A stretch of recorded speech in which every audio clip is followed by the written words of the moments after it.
All right, just checking, make sure we've got audio and video capabilities here. Hi, chat. Are we good? Can everybody hear me? Awesome. Hey, Hello, hey. everybody, and welcome to the Symphony. Symphony Entertainment, Gaming, and Arts is a company that focuses on horror systems, indie games, organic content, and player agency to bring a symphonic approach to horror role playing. Of course, my name is not Bridgett. I'm Skip. I'll introduce myself a little bit later. And this afternoon, we're back with Symphony Sonatas. That's 60 minutes of improvised horror. We have no idea what it's about, and that's part of the fun. Only one announcement tonight. Symphony Entertainment has a Patreon. If you like this content and you'd like to help us create more, please back the Symphony on Patreon. You can check that out at patreon.com/Symphony Entertainment. Due to the fully improvised nature, that's easy for me to say, of this content, we cannot forward face any content warnings. Now, red lights have been discussed with the cast and crew. The X card is in play. X's can be sent via private message. No judgment passed, no questions asked. We're also going to be doing the green, yellow, red traffic light method, which can be called by any cast member at any time. So without further ado, let's unveil this cast. Cast members, please introduce yourself. Tell us where people can find you and some things about you that you do. We'll start with Nik. Hi, I'm Nik Welker. This is my second time streaming with the Symphony. I'm very excited. I can be found on just about all platforms under the Sputnik, Thesputnik, because the Sputnik with one eye was taken. Every now and then you'll see me over on my own Twitch channel doing some Stardew Valley or Animal Crossing. Other than that, yeah, I'm excited. Let's get rocking and rolling. Awesome. And of course, tonight's host, Matt, tell us a little bit about yourself. Thank you, Skip. Well, for those of you who have seen me, I've streamed with Sonatas a couple times before and a couple other times with the Symphony, and am having an absolutely fantastic time and appreciate the fact that tonight I get to be the guest conductor and see what we have going on here.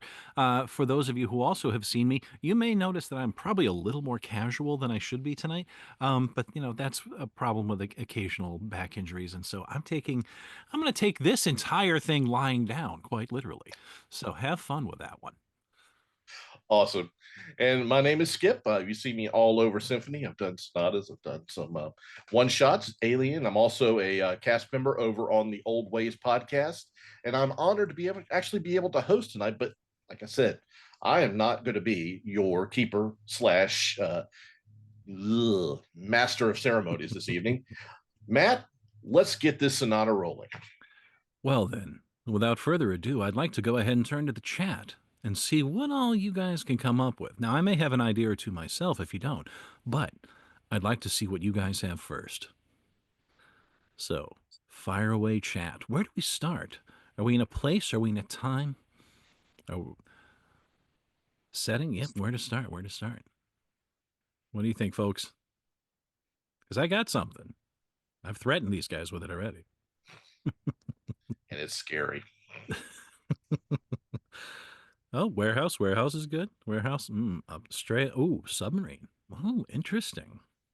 Tropical island, Australian outback, the woods. Woods are always good. Woods are good. Outback is interesting. Well, I'm seeing outback, subway. Wow, what do you think, guys? What's leaving out? Outback out. Subway. I kind of like Subway. There's something there with that. Let's start with that. Yeah. It is late. It's the kind of night where it's too late. The normal subway traffic in the city is already gone. It's 3, 4 in the morning. The revelers of whatever night of the week this is they've passed. This is the time of night where only certain people are out. Maybe they're on their way to a job. Maybe it's too late, too rough. It's not a great time of night already. And so we find ourselves about maybe a story or two down, underground. The subway has that wonderful subway smell that they always do, the scent of gears and oil and mechanics and various human scents that we all have to be acclimatized to when we're in subways.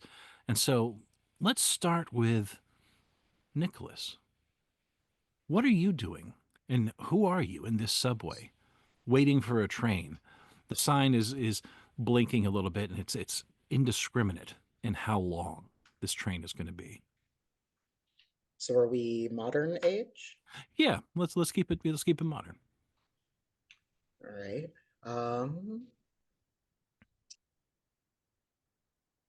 My name is Dimitri.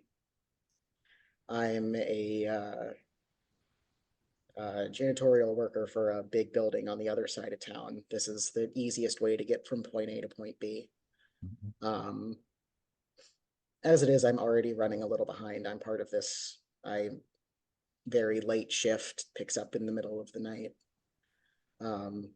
So I've been sitting here waiting for my train, wondering, when is this thing going to get here? And I'm, checking my watch at this point, wondering if it has any battery left in it, because it doesn't seem to have moved. Dimitri, while you're sitting there looking at your watch, what part of the subway bothers you the most from where you originally came from?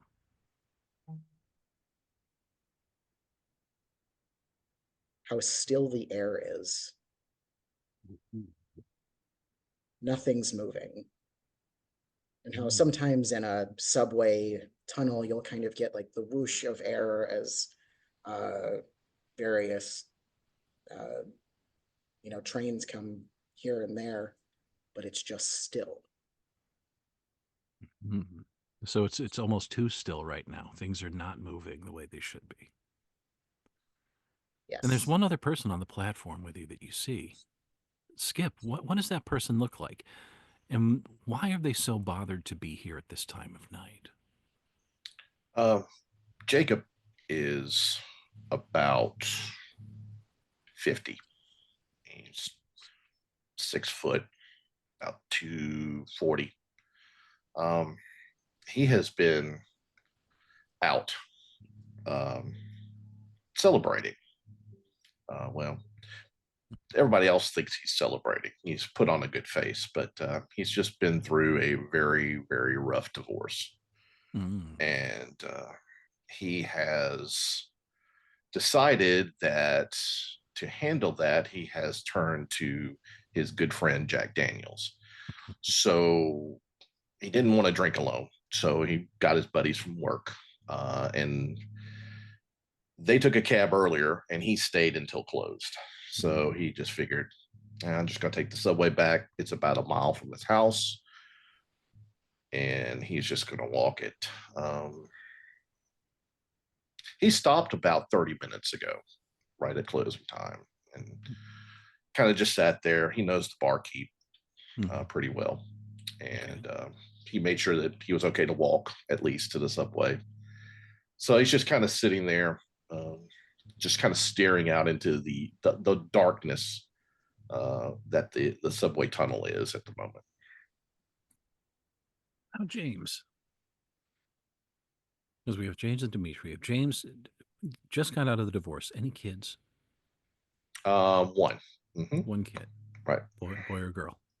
Girl. Girl. And about how old is she? 17. 17. Okay, perfect. Thank you. Now, Dimitri, you're feeling the stillness, and normally, I mean, there's some sort of extra noises that go on in any subway, in any kind of mass transit system. There's something present, but it feels dead in here. The sound is muffled somehow. And as you said, you're looking at your watch and nothing seems to be changing, and you glance up at the sign where it says, the train should be coming here. Let's just say it's going to Bay Point right now. And Bay Point, supposedly 8 minutes. But then it keeps flickering and flickering. Sometimes it says 9, sometimes it says 6, 12, 4, 14. And the sign just keeps bouncing back and forth a little bit. What's Dimitri doing with that? Dimitri is kind of alternating between looking at the sign and looking, down the tunnel, see if he can see a light coming through. Maybe the sign's just broken. Um, Looking down, you know, as far as he can, leaning a little too far onto the tracks for, a good safety measure, but he doesn't hear anything, doesn't see anything. He's going to try to pull out his phone and see if he can find any information, like on some sort of transit app. And since there are a couple stories underground, probably not have too much success with trying to get it to connect to the internet. Mm-hmm. And that's Um, exactly what you've got. The app, you pull out your phone, the app pulls up, and it gives you that nice little white screen with a little circle going, unable to connect, please retry. And James, now Dimitri's feeling is down the hall, down the way from you, and he's checking his phone. You can see that from here. Um, James, what do you hear? Um, he hears like a little clack every now and then from down the other side of the tunnel. Maybe somebody opened up one of those doors, the maintenance doors or something like that. Um, Maybe it's just giant rats. He's not really paying too much of attention. He's got his little notepad out and he's scratching a note um, to his daughter to remind himself, that her birthday's coming up and to write the card and everything like that. He's just trying to focus on something other than how bad he really actually feels. Okay. Well, where do we go from here, campers? I wonder, is there anything that the chat would like to see happening at this point? I'm just curious, because if not, we got room to play.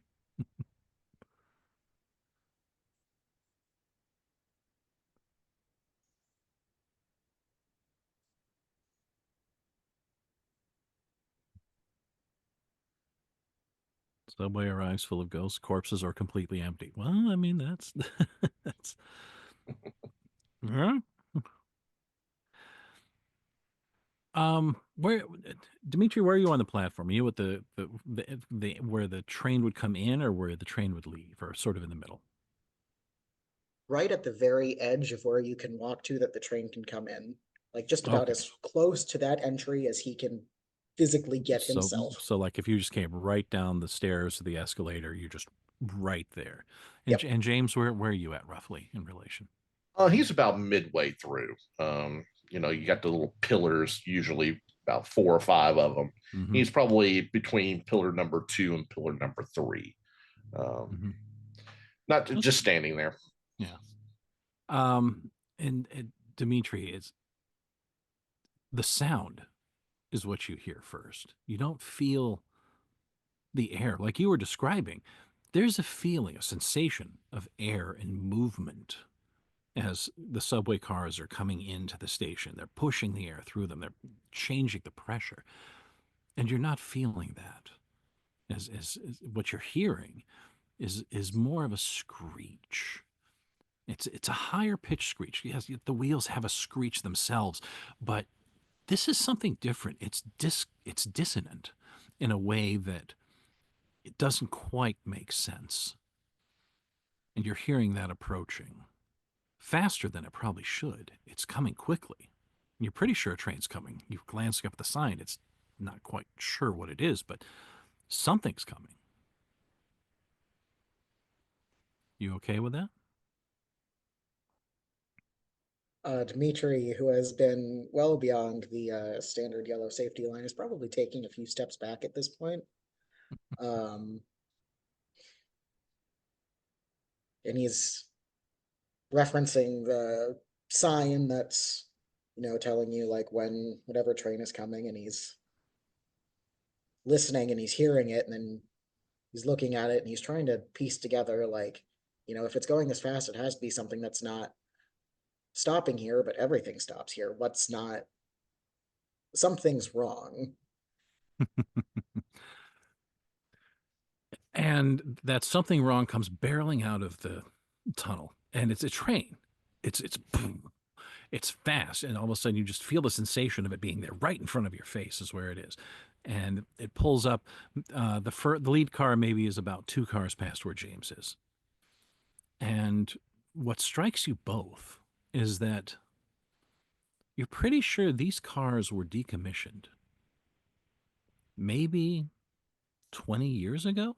These are ones that, like they'll show up on the app going, "Hey, remember these kinds of cars?" These are not what the modern train should look like. But there's a and the doors open and a boom boom. James will just kind of look up, kind of notice that it's weird, but then goes back and starts writing again and just kind of absentmindedly just kind of steps in like he's done 1,000 times before riding the subway, and probably catch the first bench to the left as he walks in. Okay. And just sits down and just kind of sighs, looks around. Probably now he realizes that something's a little off, but he kind of shakes his head because he's probably just drunk and is just looking at him, looking differently anyway. Dimitri, what you doing? Dimitri is deeply suspicious of whatever the hell is happening here.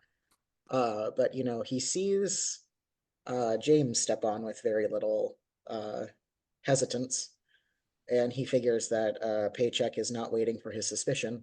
So he goes ahead and he gets on the train, but he feels a little too hesitant to sit down, so he's kind of grabbing one of the overhead. Okay, so he's strap hanging. Yeah. All righty. James, well, you're sitting down and you're scratching away at your note there, and you're glancing up, and the doors haven't shut yet.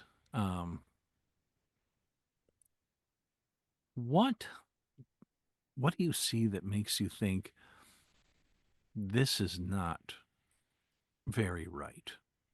What is it about the advertising, maybe? He looks at it and just kind of stares for a moment.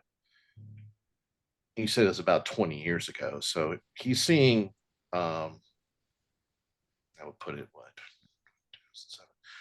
he would be seeing like the tail ends of like the last episode of Friends debuting this Thursday night on NBC. Tune in. And he's like, I watched that. I watched that on DVD about 2 weeks ago. And he kind of looks down a little bit, and then he sees an ad from like the 80s talking about the debut of Cheers. And then kind of looks down a little bit further down, and then he sees like, Studio 54 poster. Come join us for the last dance. And he just kind of blinks his eyes and tries to refocus on that. That just can't be right. Now, question, are you in the same car or are you in different cars? Oh, let's split the party. Different cars. Okay, perfect. I like it. James, is your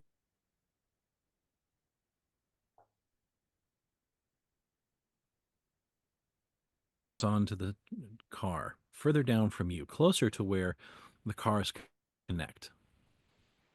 And the figure is, you don't see the face. It's wearing what you think it looks like a suit. Maybe old, you're not quite sure. The trench coat, the long overcoat it has over it, is hiding the age a little bit. And whatever the figure is, the figure is not looking at you. It stops and sort of stands very still, reaches up with a gloved hand and holds on to one of the straps, and it's facing away from you.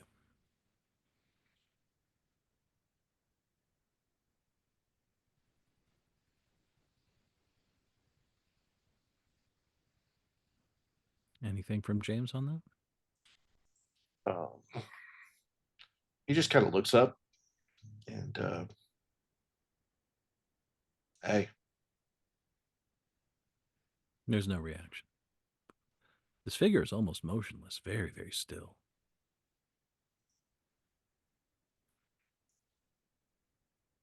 Dimitri, you've seen a figure walk into the other car. And what you think should be facing you, the way it turned, you're pretty sure it's facing away from you, looking down the car towards this other guy. Again, you just see the back of the figure. Overcoat, hat, holding on to the strap. But again, not making too many moves at all.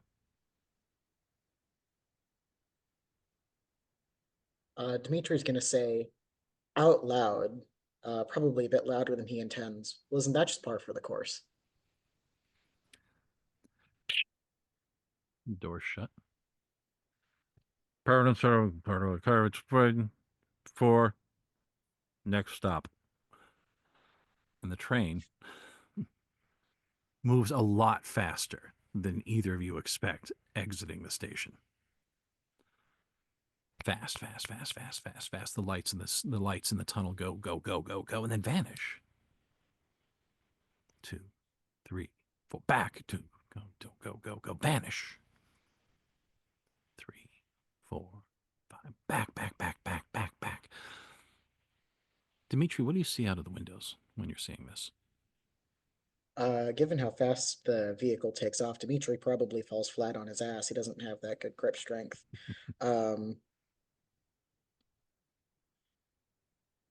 But what he's seeing out the windows almost looks like different time periods. Not even just seasons, like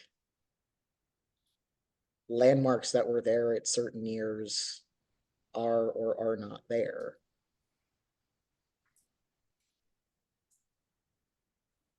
I like it. I like that. James, this train is moving pretty quick. I mean, you might be a bit hammered, but this is like, ooh, I don't need this kind of speed. What's going on with James? He's kind of grabbed hold of the metal part of the bench that he's sitting on, and he looks up at the guy and it's still standing there, and he says, "They decommissioned it. And this thing's working pretty well. It's going pretty fast. What do you think?" You know. And the figure, it's absolutely motionless. In relation to everything, this figure is still not moving, hasn't budged an inch. Yeah, you must be related to my wife. You're not a talker. Ex-wife, sorry. He'll kind of turn and look out the window, and the lights will go by again. And then he'll just kind of see for just a second an image of his wife or ex-wife Holly as she and him were stepping on a subway train when they first met. That both work at the same place, and they were but taking the train together, and that's the first time they met. He just kind of blinks his eyes, and then it just goes away. That's funny, because the train slows down quickly, comes to a stop.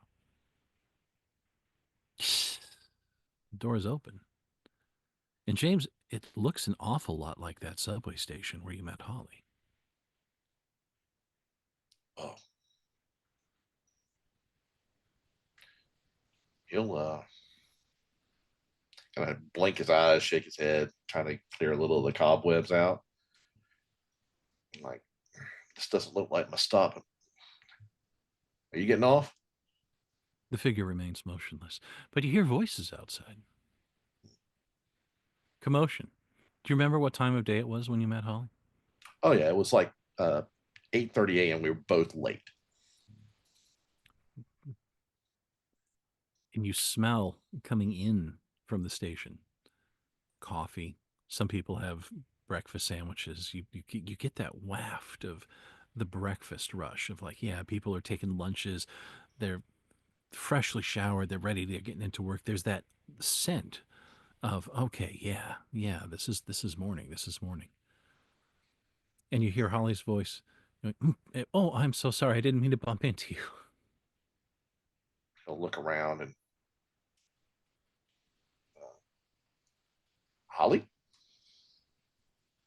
Nobody's coming in. It's just all outside right now. I'm going to kind of poke his head out the door and just kind of look around and maybe get his bearings on where it actually stopped. It's, from what you can tell, this is the station where you met her. It's identical. You remember it clear as day. You remember the signs. You remember the paint. You remember everything about it. There's no one there, but there's the scent and the sounds and the words that you spoke to Holly.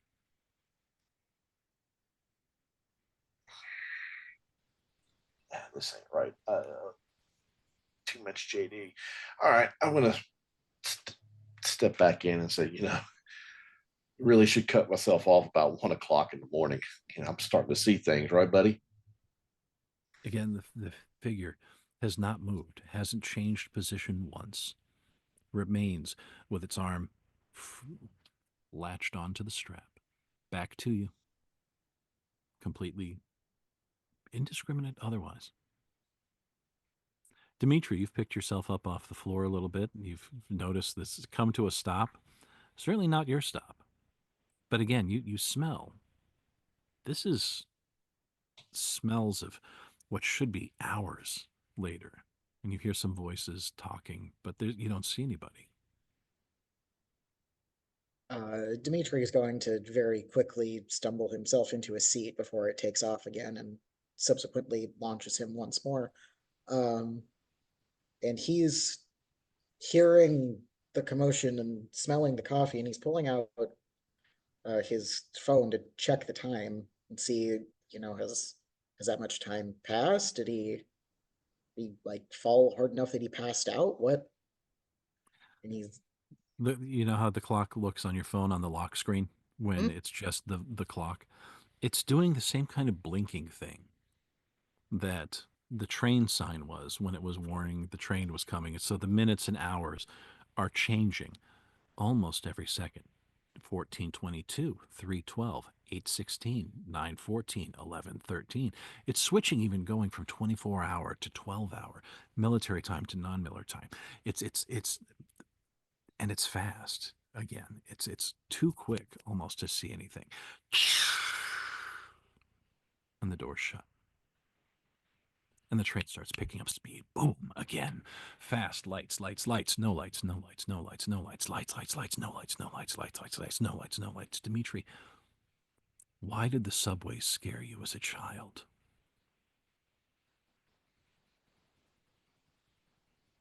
The subway trains themselves always felt too big to be real.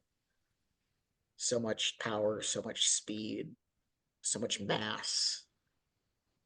It almost felt like a monster just tearing down these hallways, essentially. And in much the same way that, an old furnace might scare a child, these scared Dimitri. And the noise, too.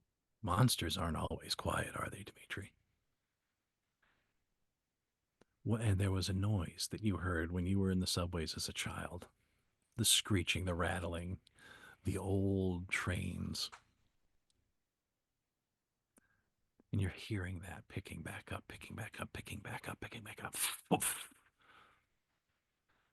the train comes to another stop.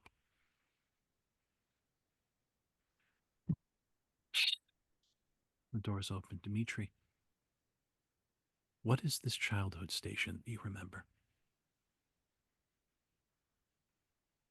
It's the station a block from the house that I grew up in. I didn't grow up in a fantastic area, so the station isn't particularly well kept.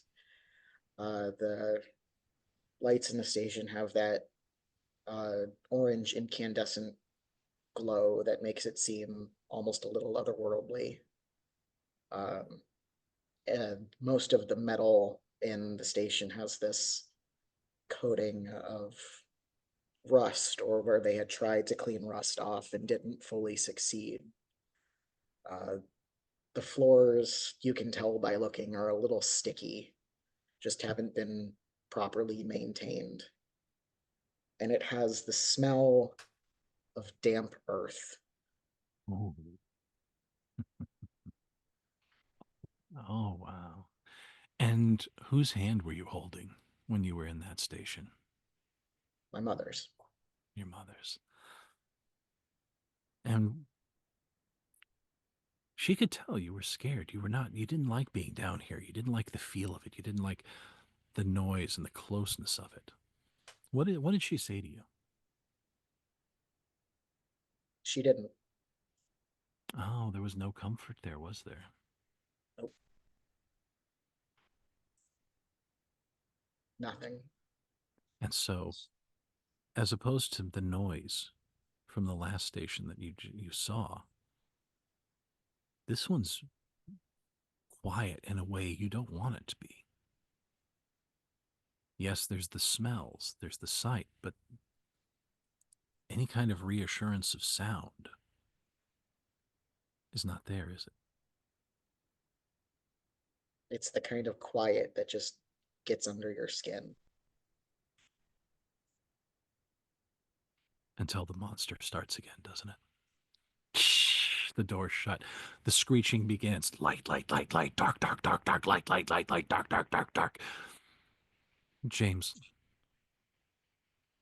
there was another station you remember with Holly, wasn't there? Yeah, it was about 6 months after we started dating. Um, we had gotten off work, taken the subway to our favorite restaurant, and we were discussing her promotion. She got a good promotion, but she's going to be spending a lot of time away. So it's going to be one of those, can we make it work? You know, you're going to be working, you'll be traveling, one of those conversations. Uh, most people would have thought that it's a bad conversation, but he loved Holly, so he was going to support her in any way. And the train pulls into that station. And it's an evening, you said? No. Mm-hmm. Yeah. And so you've got the scent of perfume, good food, friendly voices chatting about things. And Holly's voice saying, I know it's going to be hard. I know it. This is going to be so good for us in the long run. And I love that you support me with this. I couldn't do it without you. He'll just kind of get caught up in the moment and just repeat the words, I'm always there for you, babe. No matter what I do, no matter where you go, you can always count on me to be there whenever you need me. And he'll pull out the ring and propose right there in front of everybody. And there's a sound of applause and ohs.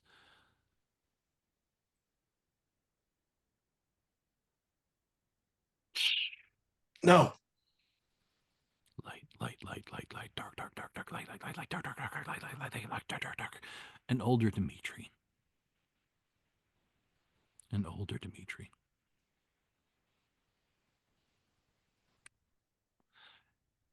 You've come to realize that you've got to be able to do a lot of this on your own. The comfort that you sought wasn't there. You're, how old are you right now? How old would you say when you're trying to figure this out?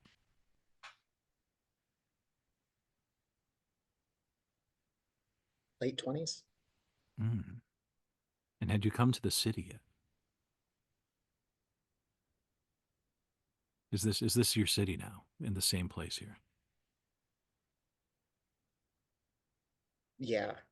Moved, made the city my own. Set up base, no looking back. And so what time of day are we in the subway for Dimitri here?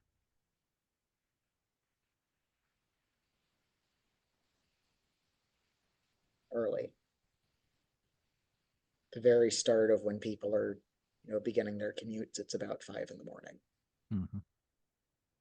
So it's still not like the breakfast scent and smell and the energy of it, but it's the slow awakening that cities sometimes have, Yeah. where people are still sleeping on the train because that's their only way to get an extra couple of hours in. Where you're not necessarily seeing three-piece suits or tech workers. You're still seeing people who are making it work, tying ends, whatever they can. What is it in this place that Dimitri says, I can do this right now. I can make it this. I don't have to be this scared anymore. And why didn't it work? It's the lights. Mm-hmm. How in the station he grew up in, it was that orange, ghastly, incandescent, and the ones here almost feel like sunlight. Mm-hmm. The eerie feeling of it just being so unnatural is taken away by the lights just looking so much more natural. And it goes away when the power is cut to the station and it switches to the emergency lights, which are, again, that ghastly orange.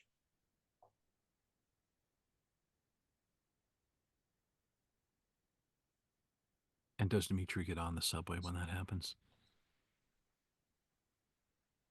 Yep.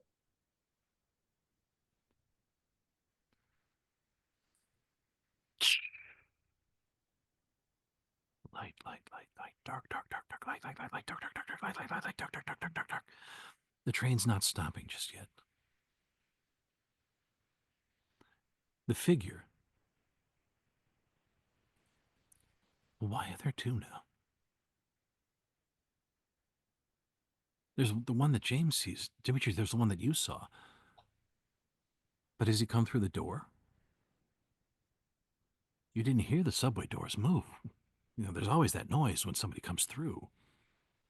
But you think you see the same figure in the other car, but it's still got its back to you. It's just there, holding on to the strap. Not moving, even though everything else is moving. The car's jiggling. The screeching that you hear, that noise. The lights in the back of the car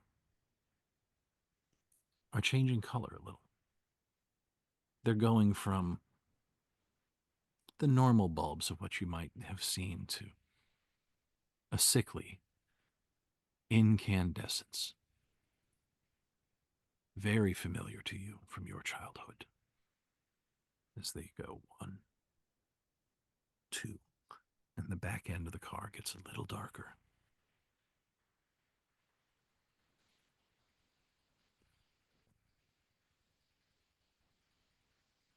Dimitri is now staring at this figure that seems to have materialized in the same car as him, trying to distract himself from the disappearing light at the other end of the car. And he's trying to see is the clothing even moving as this vehicle moves, like the way that you would expect, like a coat to ripple a little bit as the wearer makes sudden jostles, even if the wearer itself isn't moving. The wearer is making no movement. The clothing isn't moving. Nothing about that figure moves in spite of all of the motion that you know is existing around you and that you are feeling yourself. James, was there another subway station with you and Holly? Yeah, about a year ago.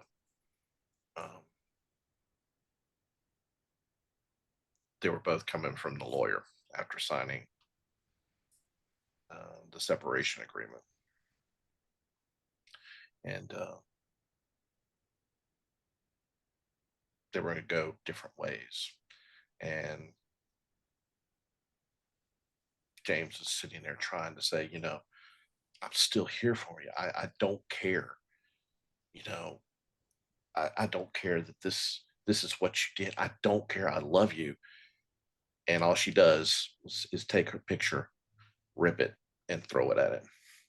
The picture of those two on their very first getaway up in the Smoky Mountains.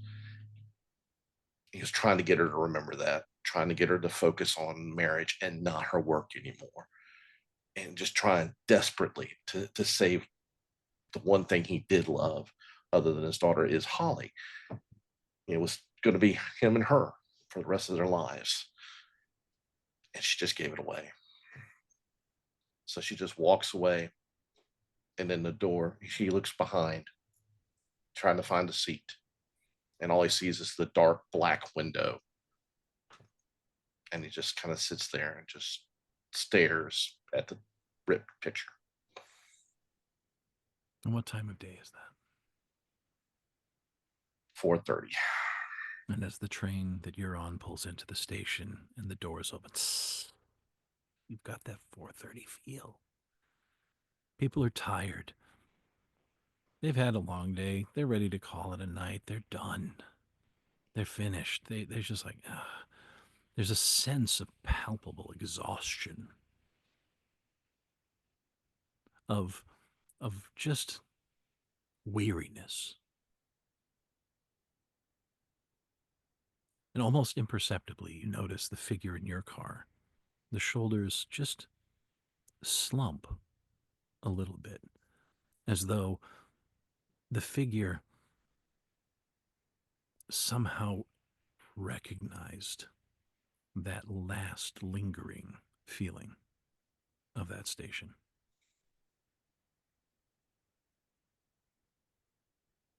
James And then will they raise again. And the door shut. Light, light, light, light, dark, dark, dark, dark, light, light, light, light, dark, dark, dark, dark, light, light, light, light. James, the first two lights in your train car flicker a little bit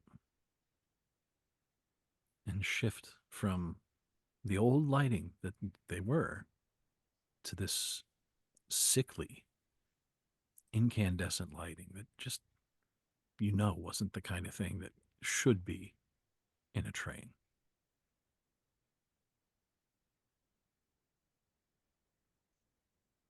Do you see this? Are you just going to stand there? Do you smell this? Do you feel this? This trip down memory lane? Are you getting it too? What are you doing? And he'll kind of reach out and just try to grab the figure in front of him desperately. And as you reach out, your hands go through the shoulders of the figure. And what you would thought was completely substantial isn't. It's not even like plasmic. It's like your hands go through it and it's still there. And you jerk your hands back and the figure is still there holding the strap, completely unreacting to you at the moment.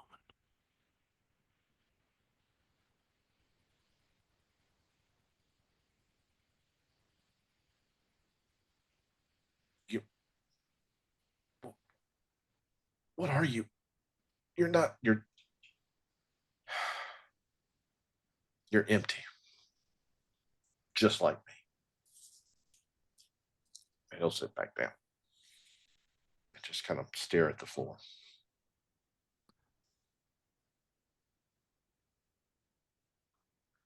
And again, you can sense it more than see it because you're looking at the floor, but you get this very, very lightly perceptible feeling of a slight head nod. And as the train keeps going through the tunnel, the word empty, empty, empty gets repeated, repeated. repeated and whistling, past the screeching, past the high-pitched whine that shouldn't be existing on a train like this. Dimitri, the next set of lights at the back of your car flicker and turn incandescent, and as the lights are beginning to scooch in towards, from the outsides in, Dimitri, what are you doing? Dimitri is stubbornly trying to get his phone to load, knowing full well that it won't, but figuring he has to try something. He tries very hard to avoid looking at the figure. Something about it just sends chills up his spine. He can't do it. It's like the boogeyman is right there in front of him. And as you're sitting there, just rapidly punching, trying to make it work. The figure in your car turns. And what you think ought to be a face, and you're hoping, God, I hope in some part of your brain, please let it have been human. But what you see, instead of eyes, are the lights on the front of the subway train. And a mouth that opens and keeps opening and opens even further, wider. And instead of teeth, you see tracks. Long, long tracks that go deep, wide, past into things that should not be, and its mouth just opens and opens and opens and opens and gets closer to you. James.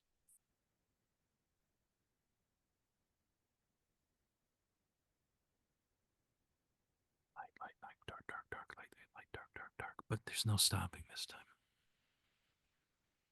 The figure. Again, you can feel it. There's nothing else in this car. It's just the two of you. And it moves. And you can sense, more than hear, footsteps. One pace. One pace. The next two sets of lights at the front end of your car flicker, go out, and are replaced with a sickly incandescence.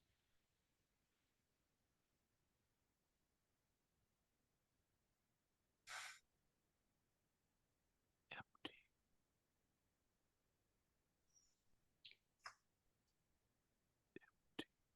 If you're just going to stand there and be part of my imagination or part of my hell, at least you could say something. At least you can acknowledge that it's just me. At least you could say, hey, James, sorry about your marriage. Hey, James, what are you going to do now? You're all alone. What are you going to do? You can say something, but no, you're just going to stand there. Probably just a figment of my imagination, but at this point, I don't care. I've got nothing else. My daughter barely talks to me. Holly won't return my calls. Right now, buddy, it's just you and me. And you feel this figure, it stops. Just sort of perpendicular to where you're sitting. And even though you're not really looking at it, you can tell it's not moving. No matter how fast this train is, the clothes aren't moving. Everything about it is still. And the voice says, James, aren't we all empty in the end?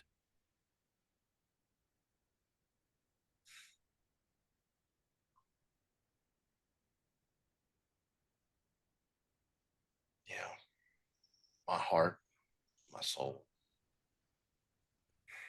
my bottle, That's where it all ends. Nothing but blackness, nothing but emptiness.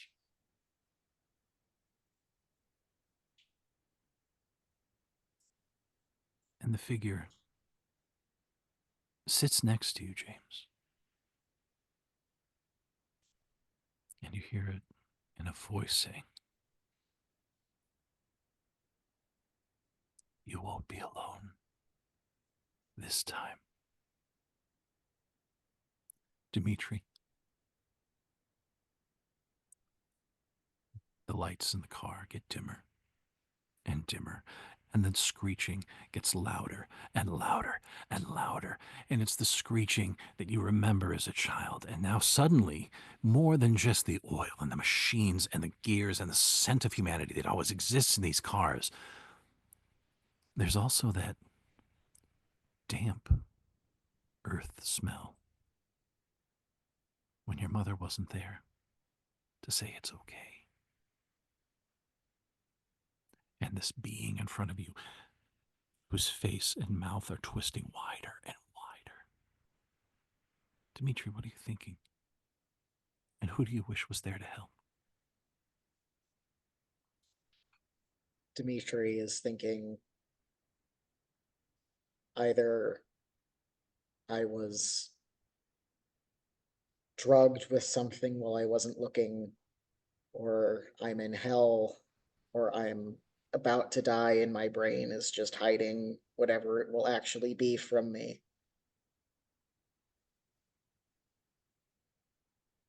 And when he tries to conjure up this idea of a person of comfort, he comes up empty. There's no one there.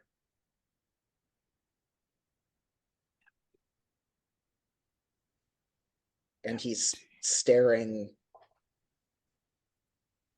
hell in the face.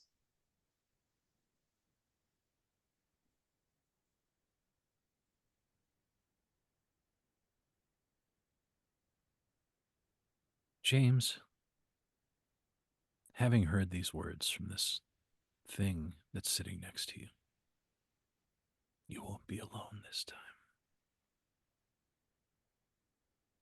How does that make James feel?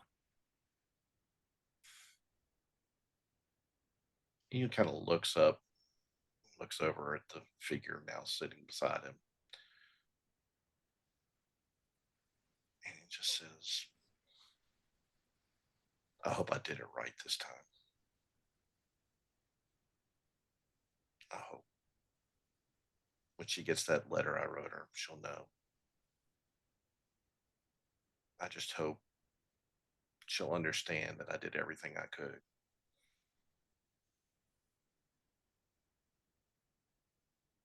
And since you're looking at it, you see the head just sort of imperceptibly nod.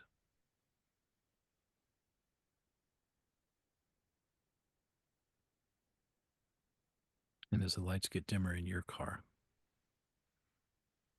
one thing that really strikes you is the beams of light that seem to be coming out of this figure's eyes, almost as though they were lighting the night in a subway. Dimitri,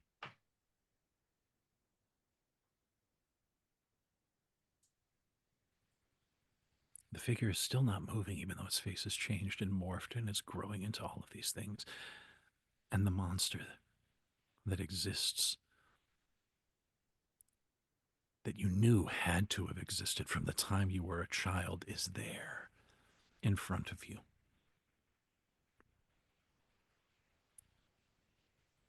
And no voice, no comfort, no nothing. The scent of damp earth overpowering the scent of what should be this conveyance. What are Dimitri's last thoughts? His last thoughts and his last words are through gritted teeth. A very angry fuck you.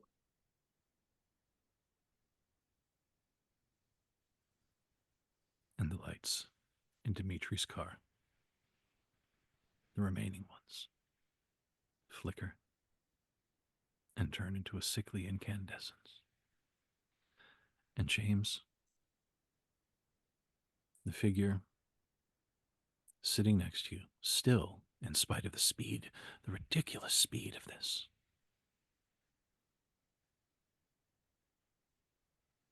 staring across the way with lights coming out of its own eyes, lights that are paralleled in ways that shouldn't have been paralleled.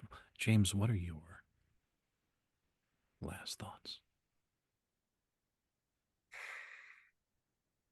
I'll actually try to put a hand on the figure and just say, thank you. Thank you for showing me that my daughter is my light again.